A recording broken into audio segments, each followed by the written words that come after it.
Hello दोस्तों, आप सभी को हमारे चैनल नोबल स्टडी वन पर बहुत बहुत स्वागत है। तो दोस्तों, इस वीडियो खास होने वाला है क्योंकि इस वीडियो में देखेंगे नॉर्मलाइजेशन। एनटीपीसी एग्जाम में नॉर्मलाइजेशन कैसे होगा और कैसे नंबर आपका बढ़ जाता है। नॉर्मलाइजेशन का फंडा पूरा समझना पड़ेगा, तभी जाके ये आपको समझ में आएगा।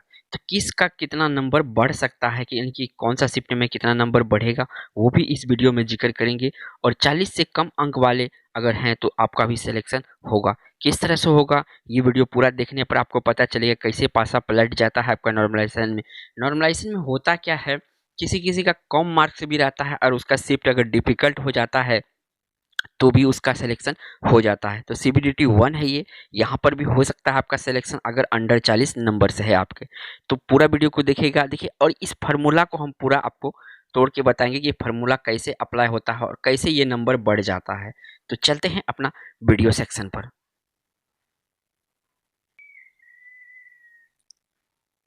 यहाँ पर जो फार्मूला दिया हुआ है MIJ, यानी कि ये आपका निकलेगा और इसको इसी को बोलते हैं नॉर्मलाइजेशन मार्क्स आपका। ठीक है, MIJ निकालने के लिए देखिए MGT माइनस MGQ, अब बट्टे में MTI minus MIQ, MIJ minus MIQ plus MGM but Q। तो ये पूरा देखेंगे, पूरा इसका आपको हिंदी में बताएंगे, यहाँ पे तो इंग्लिश में लिखा हुआ है, पूरा बताएंगे। सबसे पहले तो MIJ का मतलब समझ लीजिए क्या होता है। इसका जो मीनिंग होता है, normalization marks of J candidate in the I shift, यानी ये आपका नॉर्मलाइजेशन मार्क्स होगा। अगर ये जो निकल के आएगा यहाँ पे जो व्हाट लगा हुआ है, यही निकालने के लिए फार्मूला अप्लाई किया जाता है। तो अब के MGT का मतलब क्या होता है, is the average marks of the 0.1% candidate considering all shift. कहने का मतलब ये होता है कि जितना भी शिफ्ट हुआ है उसका 0.1% मार्क्स एवरेज मार्क्स है ये MGT। अब चलते हैं MGQ, is the sum of mean and standard deviation marks of the candidate in the examination conducted all shift. ये जो है, आप जितना भी शिफ्ट का एग्जाम हुआ है, ऑल शिफ्ट का कहने का मतलब जितना भी शिफ्ट का एग्जाम हुआ है उसका स्टैंडर्ड डेविएशन मार्क्स। मैथमेटिक्स में एक स्टैंडर्ड डेविएशन एक सांख्यिकी का एक पार्ट होता है, उसी मेथड से ये निकाला जाएगा। अब उसके बाद देखते हैं कि MTI। तो MTI क्या, is the average marks of the 0.1% of the candidate in the I shift, number of candidate all B rounded off. देखिए आई शिफ्ट क्या है, आई शिफ्ट ये आपका शिफ्ट है, ठीक है ना, आपका शिफ्ट। तो आपका शिफ्ट का जो है कि एवरेज, जैसे औसत होता है उसी तरह से एक एवरेज होता है, स्टैटिस्टिक का पार्ट्स होता है, इसके ऊपर निकाला जाएगा। अब देखिए MIQ, ये जो MIQ दिया, is the sum mean marks and standard deviation with I shift, यानी आपके शिफ्ट का जो है मीन, यानी कि सम ऑफ मीन, यानी मीन निकाला जाएगा जिसको माध्य बोलते हैं, और स्टैंडर्ड डेविएशन निकाल के देखिए आपके शिफ्ट का 58 नंबर हमने ये कर दिया, ये नंबरिंग भी कर दिया ताकि आपको बाद में जो वीडियो के आगे हम क्या करेंगे, एग्जाम्पल देके समझाएंगे कैसे आपका नंबर्स बढ़ता है। MIJ is the actual marks obtained by the IJ candidate in the I shift। देखिए, ये आपके शिफ्ट का मार्क है, आपके शिफ्ट का मार्क्स है ये एक्चुअल मार्क्स, यानी कहने का मतलब है कि आपने 64 लाया है। 64 ये आपका क्या है, ये रॉ मार्क्स है, ध्यान दीजिएगा। उसके बाद M MQGM is the sum of the mean marks and the candidate shift having maximum mean and the standard deviation marks the candidate in the examination all considering all।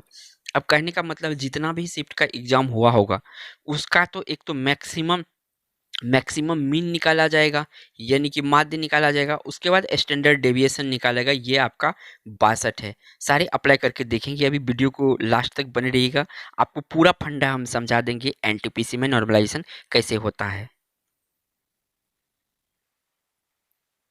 ये example लिए हैं। तो देखिए, ये फार्मूला होता है, जहाँ पे जो नंबर था हमने वही बैठा दिया है और ये आप लोग को सॉल्व करके बताते हैं कैसे नंबर बढ़ जाता है। तो आपका था कितना नंबर, तो आपका 62 नंबर था। तो देखिएगा कैसे नंबर बढ़ जाता है, 62 नंबर, ठीक है। सॉरी, 62 नंबर नहीं, एक बार देख लेते हैं कितना नंबर था आपका रॉ मार्क्स। तो देखिए रॉ मार्क्स आपका जो है 64 है, ठीक है। ये देखिए आपका यहाँ रॉ मार्क्स 64 है। कैसे नंबर बढ़ता है तो देख लीजिएगा, फार्मूला में सब पुट करके रखे हैं, आपको लोग को बताते हैं। तो देखिए सबसे पहले यहाँ पे आते हैं फार्मूला पर।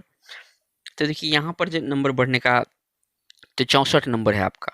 तो ये है आपका नंबर। आप कैसे 64 से बढ़ जाएगा, तो यहाँ पे क्या है, फार्मूला में बट्टे है, तो सब ऊपर अगर हम करेंगे तो क्या आएगा, नीचे ऊपर जब करेंगे तो यहाँ -5 आ जाएगा, और यहाँ करेंगे तो क्या आ जाएगा, -2 आ जाएगा, और यहाँ से हमको क्या आ जाएगा, 64 माइनस कितना होगा, 58, तो ये 6 हो जाएगा।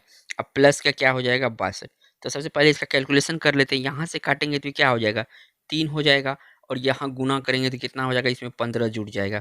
तो देखिए 15 जुड़ जाएगा तो 5 दो कितना होता है, 7 होता है, और 6 एक कितना होता है, 7 होता है। तो देखिए आपका 64 मार्क्स से कैसे यहाँ पर 77 हो गया, तो यहाँ घटाएंगे तो कितना हो जाएगा, तो 7 यहाँ 3 हो जाएगा, और यहाँ 1। ठीक है, तो कहने का मतलब है कि आपका 13 नंबर बढ़ गया। यानी कि पहले एक्चुअल में था कितना, 64 था रॉ मार्क्स, लेकिन अब कितना हो रहा है, ये 77 हो रहा है। तो 13 नंबर का आपका बढ़ोतरी हो रहा है नॉर्मलाइजेशन करने के बाद। तो इस तरह से नॉर्मलाइजेशन में आपका नंबर बढ़ते हैं। अब आगे चलते हैं कि किसका शिफ्ट में कितना नंबर बढ़ेगा, वो भी इस वीडियो में डिस्कस कर लेते हैं। तो वीडियो को लास्ट तक बने रहिएगा। और वीडियो में आगे बढ़ने से दोस्तों आप लोगों से एक बात बताना चाहते हैं कि आप हमारे चैनल पर अगर नए हैं तो चैनल को कर लीजिए सब्सक्राइब, और बेल आइकन को भी प्रेस कर लीजिए, ताकि सबसे पहले नोटिफिकेशन आपको मिले। तो चलते हैं वीडियो पर। अब देखिए कितना नंबर बढ़ सकता है, नॉर्मलाइजेशन में कितना नंबर बढ़ सकता है। इसको हमने 4 कैटेगरी में डिवाइड किया है। पेपर का लेवल जो होता है उसके ऊपर नॉर्मलाइजेशन होता है, ये बात याद रखिएगा। तो डिफिकल्ट, मोर डिफिकल्ट है, और मॉडरेट है, और ईजी है। 4 कैटेगरी में होता है। तो देखिए जो डिफिकल्ट होता है ना, उसका कितना नंबर बढ़ता है, 20 + 20 से अधिक भी नंबर बढ़ जाता है। जैसे कहते हैं किसी किसी का 40 है, उसका 70 कैसे होगा, तो इस तरह से होता है, उसका नंबर बढ़ जाता है। अब देखिए डिफिकल्ट में 15 से 20 नंबर बढ़ेंगे इसमें। उसके बाद मॉडरेट में आपका जो है कि नंबर 10 से 15 बढ़ते हैं। ठीक है, और इजी लेवल की बात करेंगे तो इजी लेवल में देखिए यहाँ से तो हम लिखे हैं 5 से 10, लेकिन कभी कभी ऐसा होता है कि 1 2 3 4 इस तरह से नंबर बढ़ते हैं। ज़्यादा नंबर नहीं बढ़ते हैं इजी शिफ्ट वाले का। जिसका डिफिकल्ट और मोड डिफिकल्ट होता है, इसमें ज़्यादा नंबर बढ़ते हैं। तो दोस्तों इस वीडियो में इतना ही। दोस्तों कैसा लगा मेरा वीडियो, कमेंट में ज़रूर लिखिएगा। और दोस्तों अगर चैनल पे पहली बार आए तो चैनल को सब्सक्राइब कर लीजिए। Thanks for watching. इस वीडियो में इतना ही, फिर होगा आपसे मुलाकात एक नई वीडियो में। तब तक के लिए जय हिंद दोस्तों।